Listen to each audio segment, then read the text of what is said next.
nice little radio, no doubt about that. So I don't know that we can make any comparisons here. You're about S5 to S6 here on the meter, and just for comparison, Eric's up around, he's been up around 35 to 40 over. Not anymore. The band is changing here. So I'll send it over to you there, Eric. You got me carry everything you said there, Glenn? Okay, we're just listening to some upper sideband communication on 20 meters. Sunday afternoon here in Los Angeles. And one guy just said he was from Philadelphia, which is pretty good. I'm just using a 10-foot piece of wire, which is basically the real antenna that comes, the wire antenna that comes with the radio, is connected to the whip in the bedroom. Demonstrating the Sony ICF-SW7600GR in conjunction with an eBay sale. I wanted to demonstrate some of the modifications I've done to the radio to improve its performance. All the modifications are readily available on the internet. I didn't do anything extremely creative. I'm a hobbyist. I've been building my own tube amps and repairing things for a number of years, but I'm entirely self-taught. Basically, the radio is about a year old. It's in very good condition, has seen very little use. Unfortunately, Sony has not done any R&D on the model for about 20 years. So in comparison to the other portable radios like Texan and Sangean and Degen, the Sony is a little bit awkward in use. However, it's extremely well made. I've looked at the circuit boards of all of those brands that I mentioned there, and the Sony has by far the cleanest, best laid out, most solid construction inside and out. The first thing I did was to replace the ugly green LEDs with nice white, bright white ones. As you can see, looks a whole lot better, cleaner, easier to see in the dark. I have also disabled the soft muting, or the muting circuit, which is in the tuning and band changes. Normally from the factory, you'll get a dropout in sound every time you change frequencies.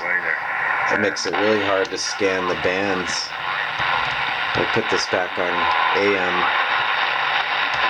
Now you can see as you tune, you hear everything. This is kind of like tuning an analog radio. It's very helpful. Put it on WWB here. At the tone, 0 hours, 38 minutes, coordinated universal time.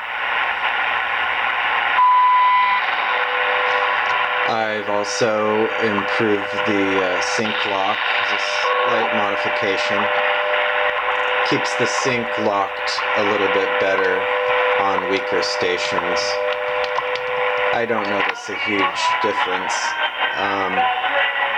using sync or not. I think sync is often an overrated feature, although it does help in a small number of cases depending on the station and the type of fading you might be experiencing on shortwave. It's nice to have, but it's not a deal breaker for me. The modification is very simple.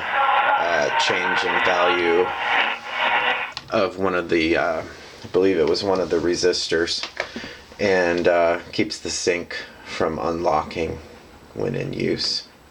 I have also changed the clock memory capacitor to a larger size, 1 farad, so that gives you about 45 minutes of clock memory when you change batteries or if your batteries die. From the factory, they have a very small capacitor in there. The clock memory will only last for about 5 to 10 minutes, and then you'll have to go through the whole process of resetting your time.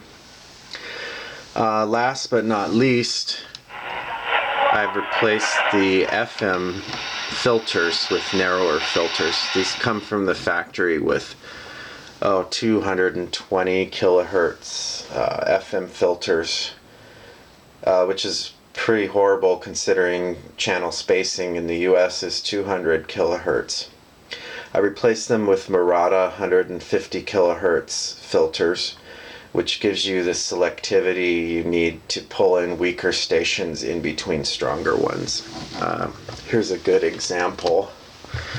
We have 3 college stations right in a row here in Los Angeles. First one, very strong KCSN from Cal State Northridge, real strong signal. 88.9, forget the call letters, it's from Loyola. It's also pretty strong.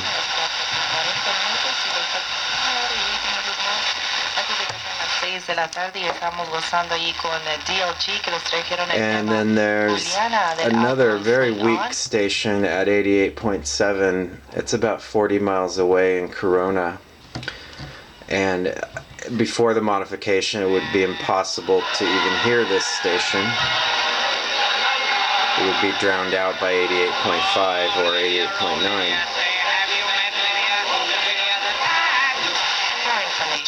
Our cosmeticCreationsSpa.com. 88.7 and 88.9. Doesn't change the sensitivity. However, I have connected the attenuator in line with the FM signal, so it gives you a little bit more control. Con Octavio Figueroa y Barbarito y su orquesta Rumba Buena. Y solamente tengo